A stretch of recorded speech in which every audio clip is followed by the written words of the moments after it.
तो चलिए अब अपना क्वेश्चन नंबर 11 करते हैं। क्वेश्चन है E is a point on side CB produced of an isosceles triangle ABC with AB is equal to AC if AD perpendicular BC and EF perpendicular AC. Prove that triangle ABD similar triangle ECF. तो यहाँ पे हमें ये diagram given the गई है।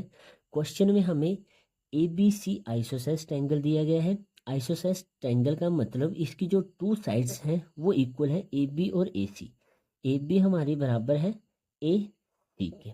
आगे हमें बोला गया है कि ये जो हमारी CB लाइन है इसे आगे बढ़ाया गया E पॉइंट तक, ठीक है, और E और F को मिला दिया गया है।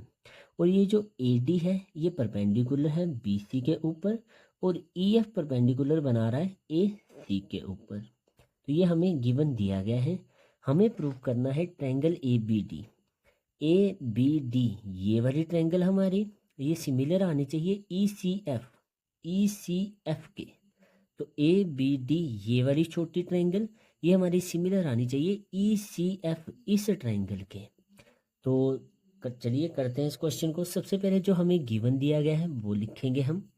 गिवन हमें दिया गया है AB is equal to AC, AB is equal to AC, ये हमें गिवन दिया गया है। अब देखिए ABC आइसोसेलेस ट्रायंगल है। आइसोसेलेस के ये और ये वाली साइड हमारी इक्वल है। आइसोसेलेस ट्रायंगल की प्रॉपर्टी क्या होती है, अगर उसकी टू साइड्स इक्वल है तो उन साइड्स के ओपोजिट एंगल भी क्या होते हैं, इक्वल होते हैं। तो AB के ओपोजिट एंगल क्या आ जाएगा हमारा, एंगल C, और AC के ओपोजिट एंगल आ जाएगा B। तो AB के ओपोजिट कौन सा आ रहा है, एंगल C, ये हमारा बराबर होगा AC के ओपोजिट एंगल B के। रीजन क्या आ जाएगा, opposite angles of equal sides are equal, ये हमारा रीजन आ गया। चलिए अब अपने क्वेश्चन की ओर बढ़ते हैं। जो हमें प्रूव करने को बोला गया है वो हम ले लेते हैं। तो हमें टू ट्रायंगल्स दी गई हैं, in triangle ABD and triangle ECF, इन्हें हमें सिमिलर प्रूव करना है। तो देखिए ABD और ECF में कुछ सिमिलर आपको दिख रहा है। तो ABD में D पे बाहर यहाँ पे 90 है, तो अंदर भी कितना होगा हमारा 90 ही होगा। एक लाइन पे टोटल एंगल 180 होता है, तो ये 90 है तो ये भी 90 होगा। सेम दूसरी ट्रायंगल में ECF में देखिए F पे 90 डिग्री आ रहा है, ये D और ये वाला F हमारा इक्वल है। तो लिखेंगे एंगल ADB, D पे एंगल आ रहा है तो वो सेंटर में लिखा, इज इक्वल टू आ जाएगा हमारा EFC के। रीजन आ जाएगा बोथ 90 डिग्री। ये क्लियर हो गया। अब सेकंड चीज क्या आएगी, देखिए अभी हमने पीछे प्रूव किया एंगल C किसके बराबर है, एंगल B के।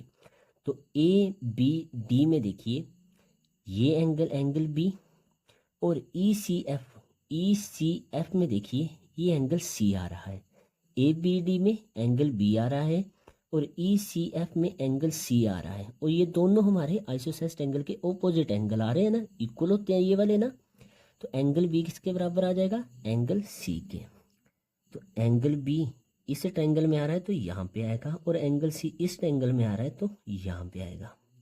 रीजन क्या आ जाएगा, प्रूफ एबव, या फिर आप इसको इक्वेशन 1 मान के यहाँ पे लिख सकते हैं कि इक्वेशन 1 का यूज़ हमने यहाँ पे किया है। अब देखिए हमने टू चीज़ें इसमें बराबर प्रूव कर दी है। किसी भी ट्रायंगल के अगर टू एंगल्स हम इक्वल कर दें तो वो हमारी ट्रायंगल क्या हो जाती है, सिमिलर हो जाती है। तो बाय यहाँ पे लिखेंगे triangle ABD similar to triangle ECF by angle similarity criterion.